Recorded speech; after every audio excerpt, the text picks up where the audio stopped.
ഞാൻ നിങ്ങൾക്ക് ഏത് കഥയാ പറയേണ്ടത്? ഇന്നത്തെ കുട്ടികൾ സ്വപ്നങ്ങൾ കാണാറുണ്ടല്ലോ. ആ സ്വപ്നങ്ങളെ കുറിച്ചുള്ള ഒരു കഥ ഞാൻ പറയാം. ആ കാലത്ത് ഒരു ചെറിയ കുട്ടിയുടെ സ്വപ്നം യാഥാർത്ഥ്യമായി തീർന്നു. അങ്ങനെ ഒരു ദിവസം സിന്ധുബാദ് തന്റെ കപ്പലിൽ യാത്ര ആരംഭിച്ചു. അപ്പോൾ ഇനി കുറച്ചു ദൂരമേ ഉള്ളൂ. കൊടുങ്കാറ്റ് സമയത്ത് കടൽ കിടക്കുന്ന ആദ്യത്തെ കപ്പൽ നമ്മുടേതായിരിക്കും. പക്ഷേ കടൽ കാണുമ്പോ എനിക്ക് പേടിച്ച് വിറക്കുന്നു സിന്ധുബാദ്. അതോ ഒരു ദ്വീപ് കാണുന്നു. കൊടുങ്കാറ്റ് ശമിക്കുന്നതുവരെ നമുക്ക് അവിടെ നിൽക്കാം. നമ്മൾ അവിടെ എത്തും സിന്ധുബാദ്. എന്താ പറയുന്നത്? നോക്ക്, അവിടെ ഒരു ചുഴലിക്കാറ്റ്. അത് നമ്മളെ വന്നിരിക്കുന്നത്. വേഗം പോ സിന്ധുബാദ്. നീ പേടിക്കണ്ട ഹക്കീം, നമ്മൾ ദ്വീപിനടുത്തെത്തി.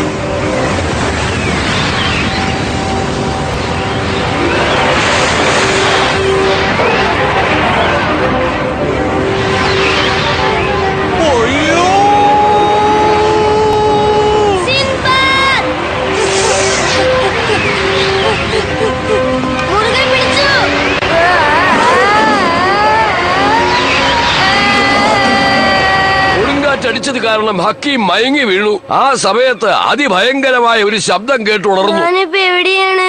എനിക്ക് എന്താ സംഭവിച്ചത് സിന്ധുബാദ്? എന്താ ഇത്? എനിക്ക് അനങ്ങാനേ പറ്റുന്നില്ലല്ലോ.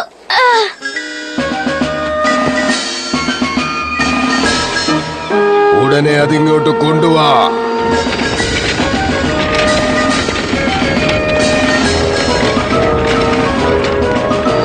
വില്ലാളി വീരന്മാരെ തയ്യാറായിരിക്കാൻ. കാലാൾപ്പട തയ്യാറായിരിക്കട്ടെ.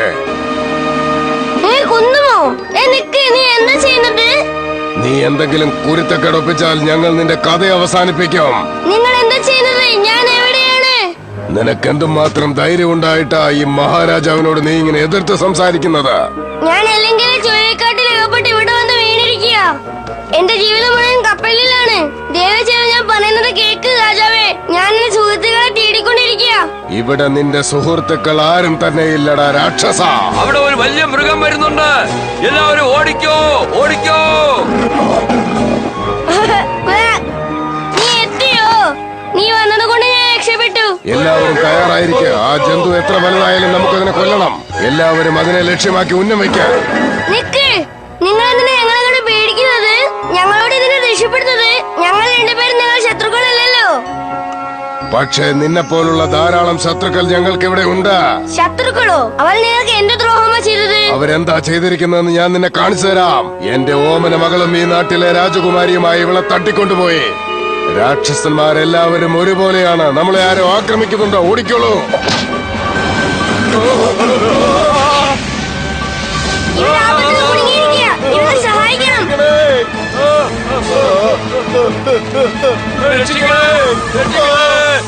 നമ്മൾ രക്ഷപ്പെട്ടു. നീ എന്റെ സൈനികരെ രക്ഷിച്ചിരിക്കുന്നു. ഇവനോട് നമ്മൾ കടപ്പെട്ടിരിക്കുന്നു. എനിക്ക് പുകഴ്ചകളൊന്നും ഇഷ്ടമല്ല. എന്നാലും ഹക്കീം നിങ്ങൾ വാഴത്തെ എന്ന് പറഞ്ഞാൽ മതി. നമ്മുടെ ശത്രുക്കളെല്ലാവരും ഈ മഹാധീരനായ പോരാളിയെ കണ്ടാൽ നടുങ്ങി വിറയ്ക്കും. വീണോ മഹാരാജാവേ? ഞാൻ വീണൊന്നുമല്ല. എനിക്ക് യുദ്ധത്തെ പറ്റി ഒന്നും അറിയില്ല. നിങ്ങൾ അവരുമായി യുദ്ധം ചെയ്യേണ്ട ആവശ്യമില്ല. നിങ്ങളൊന്ന് നോക്കിയാൽ മതി, അവര് പേടിച്ചോടിപ്പോയിക്കോളും. മഹാരാജാവേ, എനിക്ക് എന്റെ സുഹൃത്ത് സിന്ധുബാദിനെ കണ്ടുപിടിക്കണം. ഞാൻ നിങ്ങൾക്ക് വാക്ക് തരുന്നു. നിങ്ങൾ എന്റെ ശത്രുക്കളെ നശിപ്പിച്ചാൽ എന്റെ ആൾക്കാരെല്ലാവരും ചേർന്ന് ഈ ദ്വീപ് മുഴുവൻ നിങ്ങളുടെ സുഹൃത്തിനെ അന്വേഷിക്കും. അങ്ങനെയാണെങ്കിൽ ശരി. വലിയ പ്രശ്നമൊന്നും ഉണ്ടാവില്ലെന്ന് ഞാൻ വിശ്വസിക്കുന്നു. ഹക്കീം,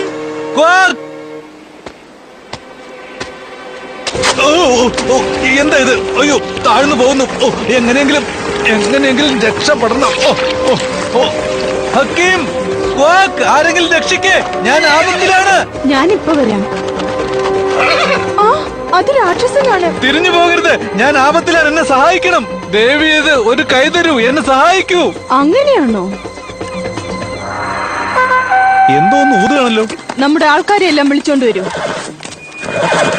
ഞാനാണ് നീല, പെലാക്കോസിന്റെ റാണിയാണ്. ഓ അതെയോ? നിങ്ങൾ സഹായിച്ചതിന് വളരെ നന്ദിയുണ്ട്. നിന്റെ നന്ദിയെല്ലാം ശേഖരിച്ചു വെച്ചോളൂ. നീ മൂലം എനിക്ക് ഒരുപാട് കാര്യങ്ങൾ നടക്കേണ്ടതുണ്ട്. ഈ രാക്ഷസിനെ പുറത്തു കൊണ്ടുവരാൻ ശക്തിയുള്ള ആയുധങ്ങൾ കൊണ്ടുവരൂ.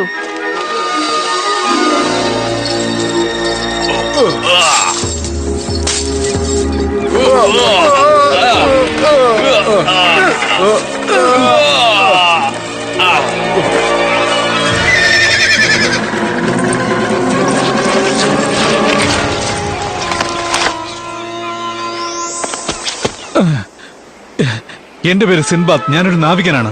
എന്റെ ജീവിതം നിങ്ങൾക്ക് കടപ്പെട്ടിരിക്കുന്നു. ശരി, ഞാൻ നിങ്ങൾക്ക് എന്ത് സഹായമാണ് ചെയ്യേണ്ടതെന്ന് പറഞ്ഞാലും. പറയാം. സൊലാമ്യ രാജ്യത്തേക്ക് ഉടനെ പോയി അവര് പിടിച്ചോണ്ടുപോയി അടച്ചു വെച്ചിരിക്കുന്ന എന്റെ മകനെ ഉടനെ രക്ഷിച്ച് എന്റെ അടുത്ത് കൊണ്ടുവന്ന് തരൂ. അല്ല, സൊലാനിയൻസും ചെറിയ ആൾക്കാരാണോ? നിങ്ങളെപ്പോലെ ഉയരമില്ലാതെ? അതെ, ഞങ്ങൾ തമ്മിൽ പല വർഷങ്ങളായി യുദ്ധം നടക്കുകയാണ്. നിനക്ക് സഹായമായി ഞാനൊരു ആയുധം തരാം. ഒരു കാര്യം പറയാം, എന്നെക്കാളും ചെറിയ ആൾക്കാരോട് യുദ്ധം ചെയ്യാൻ എനിക്ക് ഇഷ്ടമല്ല. നീ ആള് വലിയവനായതുകൊണ്ട് നിന്റെ വാക്കും വലുതാകുമെന്ന് ഞാൻ വിചാരിച്ചു. നീ ഒന്നുകൊണ്ടും പേടിക്കണ്ട. നിന്നെ കണ്ട ഉടനെ അവർ പേടിച്ച് കീഴടങ്ങുക തന്നെ ചെയ്യും. ഇതെന്റെ കൂട്ടുകാരനെ രക്ഷിക്കാനുള്ള ഒരു വഴിയായിരിക്കും തോന്നുന്നു. അല്ല, ശരിക്കും നിങ്ങളുടെ മകനെ അവരാണോ കടത്തിക്കൊണ്ടുപോയത്? വേറെ ആരുമല്ല. ഈ ദ്വീപിൽ ഞങ്ങൾക്കുള്ള ഒരേ ഒരു ശത്രു അവർ മാത്രമാണ്. ഈ സ്ഥലത്തേക്ക് വേറെ ആരും വന്നിട്ടേ ഇല്ല. ഞാൻ പറയുന്നുണ്ടെന്ന് വിചാരിക്കരുത്, ഞാൻ വന്നിട്ടുണ്ടല്ലോ. സിന്ധുബാദിന് കുറേശ്ശെ സത്യങ്ങൾ എന്താണെന്ന് മനസ്സിലായി. രാജകുമാരൻ റൂക്കോവും രാജകുമാരി ഇലാനയും കടലിന്റെ മറുവശത്തുള്ള ദ്വീപിൽ കുറ്റവാളികളായി അടയ്ക്കപ്പെട്ടിരുന്നു. അവരെ അവിടെ നിന്നും പാവകൾ നിർമ്മിക്കുന്ന സ്ഥലത്തേക്ക് കൊണ്ടുപോയി. അവരെ അങ്ങോട്ട് കൊണ്ടുപോയത് പണക്കാരനായ ഒരു വ്യാപാരിയായിരുന്നു. കൂടെ അയാളുടെ മകളും ഉണ്ടായിരുന്നു. വരൂ വരൂ, നിങ്ങളാണ് ഞങ്ങളുടെ ശരിയായ ഉപഭോക്താവ്. എന്റെ കയ്യിൽ ഒരുപാട് പാവകളുണ്ട്, വാങ്ങുന്നോ? അതിന്റെ ആവശ്യമില്ല. നിങ്ങൾ ഉണ്ടാക്കിയ പാവകൾ ഒന്നിനും കൊള്ളില്ല, പെട്ടെന്ന് ഉടഞ്ഞു പോകുന്നു. ഇതിന് നിങ്ങൾക്ക് എന്ത് മറുപടിയാണ് പറയാനുള്ളത്? ഞാൻ നിങ്ങൾക്ക് കൂടുതലായി പണം നൽകുന്നത് എന്റെ സംതൃപ്തിക്കനുസരിച്ച് ജോലി ചെയ്യാൻ വേണ്ടിയാണ്. ഇല്ലെങ്കിൽ ന്യായാധിപന്റെ മുന്നിലെത്തിക്കും ഞാൻ നിങ്ങളെ. സമാധാനിക്കേ. ഇങ്ങനെ ബഹളം വെച്ച് എന്റെ കട പൂട്ടരുത്. എങ്ങനെയും ഞാൻ നിങ്ങളെ തൃപ്തനാക്കും. ഇപ്പൊ ഞാൻ നിങ്ങൾക്ക് തരാൻ പോകുന്ന പാവകൾ നിങ്ങളുടെ മനസ്സിനെ മയക്കുന്നവയാണ്. അച്ഛാ, ഇത് കണ്ടോ, വളരെ ഭംഗിയുണ്ട്. ഞങ്ങളെ രക്ഷിക്കണം. ഞാനിതൊക്കെ ചെയ്തത്. എങ്കിൽ പുതിയ ഗ്രഹത്തെ കുറിച്ച് പറ. അതൊരു കാന്തിക മലയാണ്. ഈ കടലിനടിയിൽ ഞാനൊരു മല കണ്ടുപിടിച്ചു. അവിടേക്ക് പോകാൻ വേണ്ടിയാണ് ഞാനിത് കണ്ടുപിടിച്ചത്. കടലിനടിയിലെ മലയിൽ കാന്തിക ശക്തി ഉണ്ടെന്നുള്ളത് എനിക്ക് മനസ്സിലായി. ആ മലയിലെ കാന്തിക ശക്തിയുടെ അളവ് വളരെ കൂടുതലായിരുന്നു. ഓ, ഇതുകൊണ്ടാണല്ലേ ഗ്രഹങ്ങളിൽ മാറ്റം സംഭവിച്ചത്. ഇതുപയോഗിച്ച് ഞാൻ ധനികനാകണമെന്ന് മോഹിച്ചു. പക്ഷേ ഇത് കാരണം ലോകം നശിക്കാൻ പോകുന്നു അല്ലേ? നീ താഴെ പോയി ആ ഗാന്ധശക്തി നിയന്ത്രിച്ചു വെക്കൂ. ഇല്ല, തീർച്ചയായും എനിക്കത് കഴിയില്ല.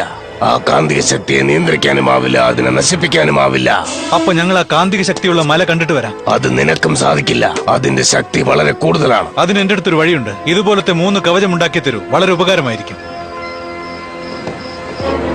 എല്ലാം തയ്യാറായി കഴിഞ്ഞു. നിങ്ങൾക്ക് ഇതിനുള്ളിൽ നിന്ന് പരസ്പരം സംസാരിക്കാം. ഇത് നിനക്കല്ലേ ക്വാക്ക്? ഇത് കൊടുത്താലേ കടലിലുള്ള സ്രാവുകൾ നമ്മളെ സഹായിക്കുകയുള്ളൂ. നിങ്ങൾ എന്തായി പറയുന്നത്? കടലിനടിയിൽ സ്രാവുകൾ ഉണ്ടെന്നോ? അതെ, അതിന്റെ ശക്തി കൊണ്ടാണ് ഇതിനെ നിയന്ത്രിക്കാൻ പോകുന്നത്.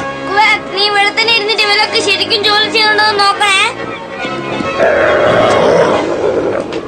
നിങ്ങളെല്ലാം പോയിട്ട് വരൂ, ഞാൻ ഇവിടെ തന്നെ നിൽക്കാം. വരൂ, പോകാം.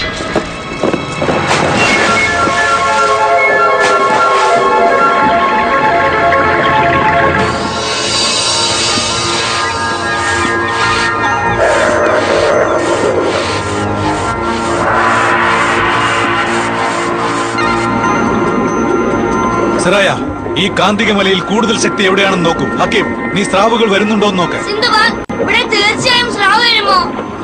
അതാണ് പറഞ്ഞത് നിന്നോട് നോക്കാൻ. ആ വെളുത്ത സ്രാവ് വന്നു കഴിഞ്ഞു. ഇത് ഈ കപ്പലിനെ തകർക്കും. വെള്ളസ്രാവ് വന്നില്ല, ഈ മീനുകളൊക്കെ എന്താ ചെയ്യാ? അതാ വരുന്നുണ്ട്, നോക്ക്.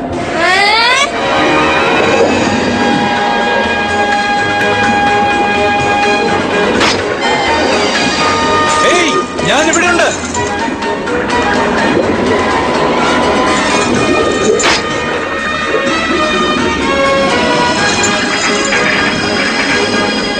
സിൻബാദ്, ശരിയാണ് നീ കാണിച്ചത്. തയ്യാറാണോ ഹക്കീം?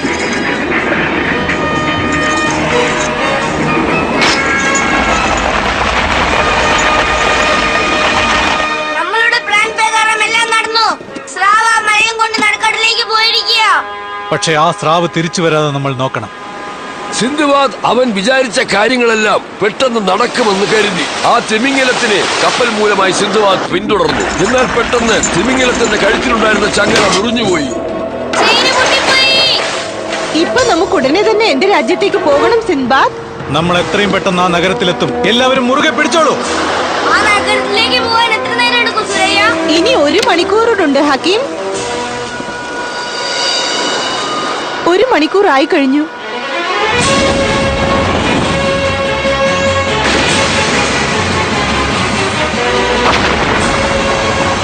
കാന്തികമല പൊട്ടിത്തെറിച്ചു. കടൽ ഇളകി മറിയുന്നു.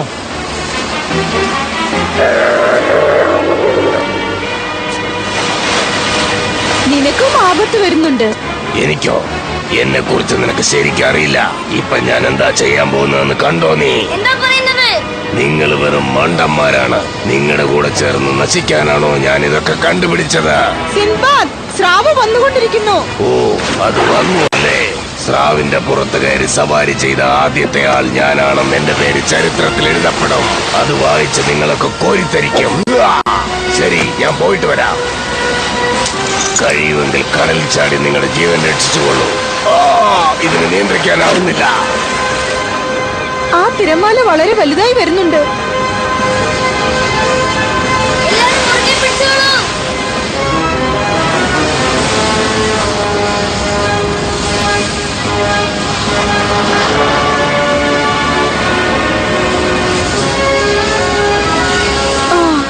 നമ്മൾ എല്ലാവരും ജയിച്ചിരിക്കുന്നു.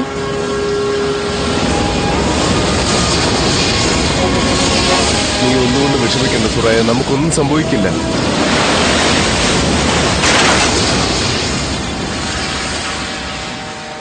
ഓ ജക്കീർ, നമ്മൾ ജയിച്ചിരിക്കുന്നു.